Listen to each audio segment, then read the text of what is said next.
Amandla! Amandla! Comrades, thank you for being here. Thank you for standing in solidarity with us alongside and behind the SABC journalists, the SABC rank and file workers who are suffering under a corrosive atmosphere inside of this building. The 27th floor has been a great weight on top of everyone right underneath it. We need to say there must be an end to censorship in the SABC.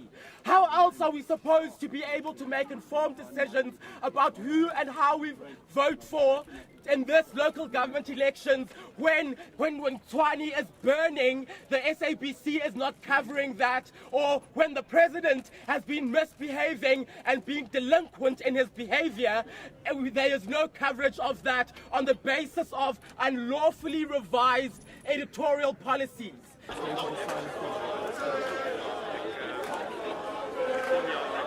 These freedoms enshrined in this constitution are important to us all as South Africans, and we will not be allowed to be divided on the basis of the colors and or of our any other forms of backgrounds.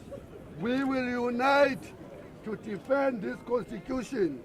We will unite to defend the right of South Africans to have access to the news. Proper news, not propaganda. Proper news, not propaganda. Proper news, not propaganda. Proper news, not propaganda. But we wonder how South Africans can make informed decisions, as our mandate requires us to do, without knowing what is happening in our country generally. We wonder how such undemocratic principles of journalism ever were allowed to breed in the public broadcaster. Some of us were here in 92 and 94 when one of the conditions for the transition to democracy was a free and independent and balanced broadcaster. A court actually underlined the findings that there was political interference. So the genesis of what you see today is there.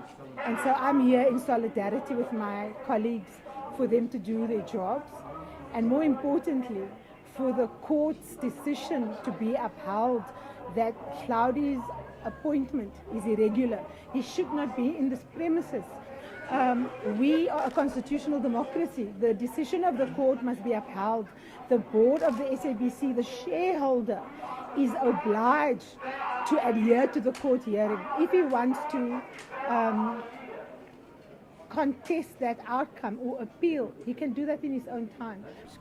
So as we speak, the suspended journalists at the SABC, who have grown in number from 3 up to about 7 on the last count, that was last night at about 2 a.m., are facing disciplinary charges in a DC process.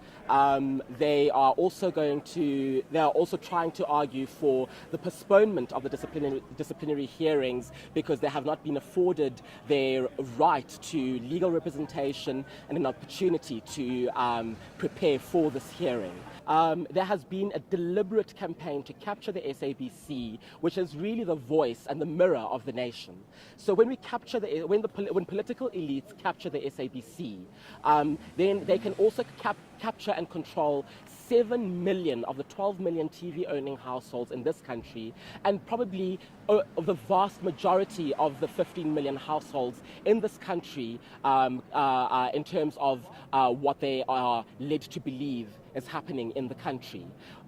This is happening through Mr. Motsoeneng, who is receiving direct instructions from a lame duck board that is entirely ANC aligned, as well as a Minister of Communications who is unlawfully and routinely interfering in the affairs of the national public broadcaster instead of ensuring that it complies with the letter and spirit of the Broadcasting Act as interpreted through the lens of the Constitution. Yeah.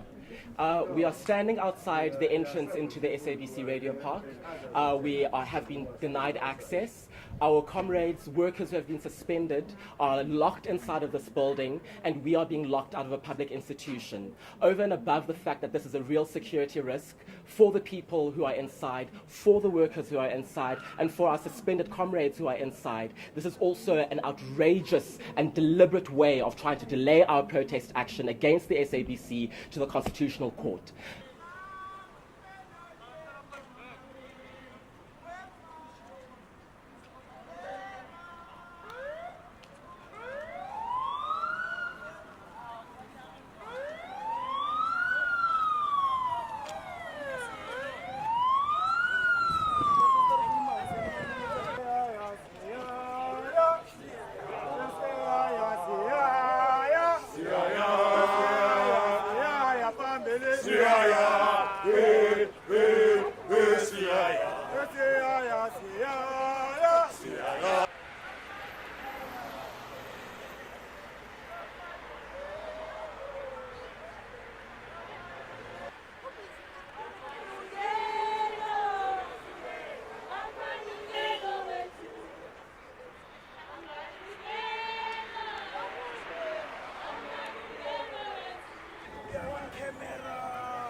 Sir, we've come to pray upon the court to hear our pleas.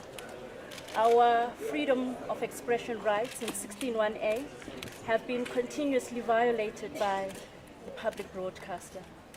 We are here to pray that the court perhaps would consider seeing us directly or hearing our matter directly, because the public broadcaster is the hope for information of many, many citizens in our democracy.